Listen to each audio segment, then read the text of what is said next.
Պարոն Դանիելյան, երեկվանից իշխանությունը քրեական գործեր է հարուցում թե նախկին նախագահի, թե նախկին իշխանության անդամների վրա։ Ըստ ձեզ ինչի համար է այս ամենը եւ կա նաեւ խոսակցություն, որ Հայաստան դաշինքից էլ պատգամավորների են անդրադառնալու։ Դե այս գործելավոճը նոր չի, գիտեք, որ այս տարիների ընթացքում ընդդիմությունը բարբերաբար թիրախավորվում է, տարբեր քրեական գործեր են հարուցվում, հարյուրավոր, եթե ոչ հազարավոր ընդդիմադիր գործիչների եւ հասարակական տարբեր կազմակերպությունների եւ կուսակցությունների ներկայացուցիչների վրա եւ հիմա էլ օրինակ Հովիկ Աղազարյանի տարբերակը մեկ ուրիշ է, Հովիկ Աղազարյանի տարբերակը դա հետեւյալն է, որ իրենք ուզում են այդ առումով որոշակի որ բացահայտումներ անում Հովիկ Աղազարյանը լրացնեն Հովիկին, որ ինքը հետ այսու էլի նորից էլի բացահայտումներ չանի, որովհետեւ այն խայտարակ իրավիճակը ինչու որ հայտնվել է ԿՓ-ն, այդ առումով իրենք մտահոգվելու բաներ ունեն ըստ իմ տեղեկությունների, իսկ մնացածի մասով էլ դուք տեսնում եք, թե նախկին նախագահների, թե падգամավորների եւ նկատմամբ այդ քրեական գործերը նորից վերաթարմացում են եւ այլն։ Շոուի մի մասը է եւ մենք տեսնում ենք, որ հիմա էլի մուրճը վերցրել է ձեռը մարդ համեկը, որը որ դրանով փորձում է նաեւ ցույց տա, որ տեսեք նորից էլի խափի ժողովրդին, դե գիտեք իր երկրորդ ընտրության ժամանակ ինչ էր ասում, չէ՞, տվեք ինձ պողպատյան մանդատ եւ ես ինչ տերոր կիրականացնեմ, ինչ թալանը հետ բերելու, ասենց գրանձիոզ ծրագրեր, տերորը իրականացնում է, բայց այդ տերորը իրականացնում է իր PR-ի համար, տերորը իրականացնում է, որ իր պլինտուսից ներքև իջած վարկանիշը փորձի բարձրացնի, ասի, որ ես ուժեղ տղա եմ, այդ ուժեղ տղա լինելու, ուժեղ ղեկավար լինելու դրսևորում ինքը պետք է ցույց տա ոչ թե Հայաստանի Հանրապետությունում մեր քաղաքացիների նկատմամբ անօրինական գործողություններ անելով, այլ միջազգային հարթակներում հայկական շահը սպասարկելով, Կարինա Ալիևի մոտ խոսա մի երկու բան կարողանա ասել, հակադարձել։ Հիմա տեսնում ենք ինչ է կատարվում։ Ալիևը ընդեղից հրահանգում է, այստեղ կատարվում է, ընդեղից պահանջների ներկայացում է, այստեղ կատարվում է։ Ես ենթադրում եմ, որ այս ամեն ինչն էլ կարա լինի, չէ՞, այդ շրջանակներում։ Կարամ չէ ենթադրեմ, որ նաև կարա Ալիևի հերթական պահանջը լինի, քանի որ նաև Ադրբեջանում գիտեք, որ հայտարարություններ եղան, թե Արցախի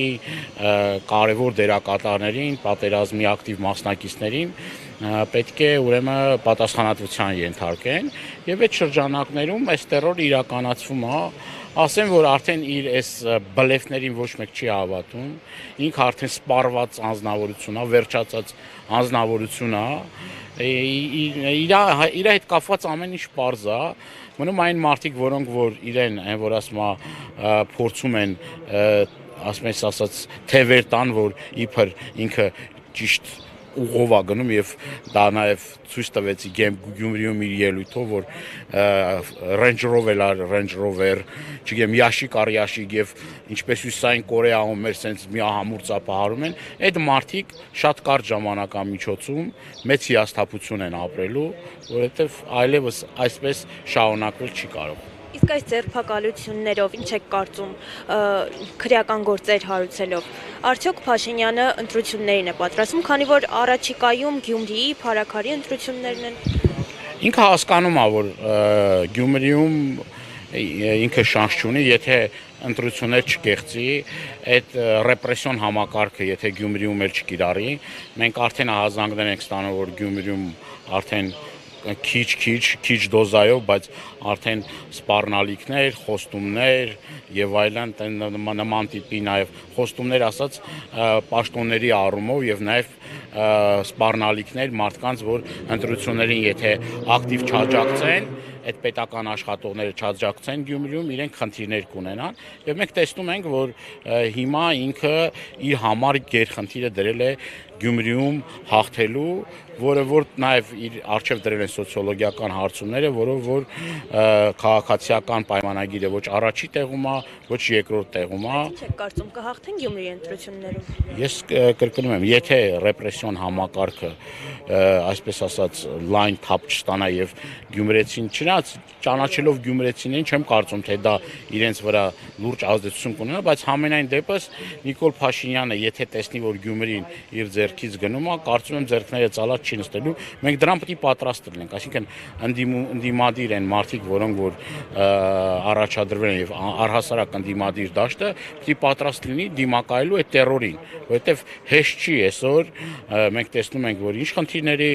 առջև են կանգնում են մարդիկ, որոնք տեխնատություն են առաջադրում, ավագանի ցուցակով իրենց տեխնատություն են առաջադրում, այսինքն մենք պետք է այս պայքարը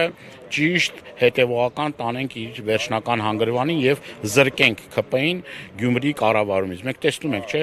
նաեւ Բալասանյան դաշինքի անդամների հայտարարությունը, նաեւ Բալասանյանի հայտարարությունը Ամերիկայից, որ արդեն համբերության բաժակը լցվել է։ Արդեն բոլորի համբերության բաժակն է լցվել։ Արդեն սրանք ցույց են տալիս իրենց իրական տերերին, ասում են, որ մենք թուրք-ադրբեջանական տանդեմի դրածոններն ենք այստեղ եւ այս պարագայում արդեն ամեն ինչ պարզ է, մեր անելիքները պետք է ըստ այդմ լինի շատ ավելի այսպես վճռական եւ մենք կարողանանք այն խնդիրները, որ մեր առջև դրել ենք Նիկոլ Փաշինյանին եւ իր խունտային իշխանազրկելու կարողանանք այդ ծրագիրը իրականացնել։